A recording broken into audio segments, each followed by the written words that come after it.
आज के टाइम में हम सभी की ज़िंदगी में कोई ना कोई एक ऐसा इंसान ज़रूर होता है जो हमें किसी न किसी तरह से ना धोखा दे देता है, परेशान कर जाता है या हमारी ज़िंदगी को बिगाड़ जाता है या फिर हमारी ज़िंदगी के साथ इस तरह खिलवाड़ करके चला जाता है जैसे कि उसके लिए हम एक सिर्फ खिलौना थे। इस कदर वो हमारी ज़िंदगी को बर्बाद करके ना ऐसे ही छोड़ देता है।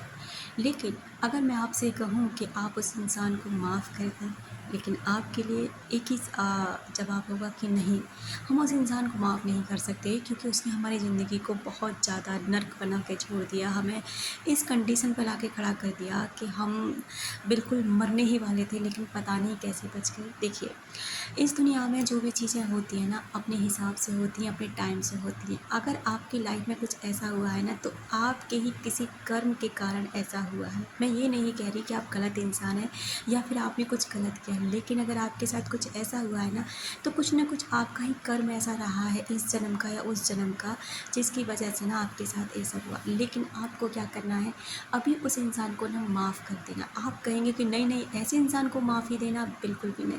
मैं ये बिल्कुल भी नहीं कह रही हूँ कि माफ़ करने के बाद में ना उस इंसान से आप रिश्ता जोड़ें या फिर उसको अपनी लाइफ में फिर से आने के लिए बोलें, बिल्कुल भी नहीं।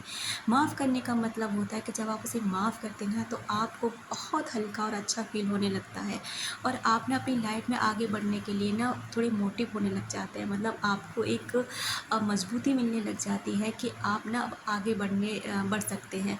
इसलिए आप उस इंसान को ना कोशिश करें माफ़ कर दें और आगे बढ़ दें, क्योंकि जिस दिन आप उस इंसान को माफ़ कर देते ना, उस दिन आप देखेंगे कि आप बहुत हल्का महसूस करने लगें। क्यों? माफ़ करने का मतलब है कि आप अपनी लाइफ में आगे बढ़िए, अपने ऊपर काम कीजिए, अपनी ग्रोथ पे काम कीजिए, सेल्फ लव पे काम कीजिए और उस इंसान से अगर बदला लेना है तो पूरी तरह बदल जाइए और अपने लिए इस तरह से काम कीजिए कि वो इंसान भी एक दिन हैरान हो कि क्या ये वही इंसान है जिसको मैंने बिल्कुल मरने की स्थिति में छोड़ दिया था, ये तो आज पूरी तरह बदल गया। और फिर उस दिन ना उसको वाक़ई में अपनी गलती का एहसास होता है। ऐसा दिन अपनी लाइफ में ज़रूर लेकर आइए, क्योंकि जब आप जो ठान लेंगे वो उसे आप ज़रूर कर गुज़रेंगे।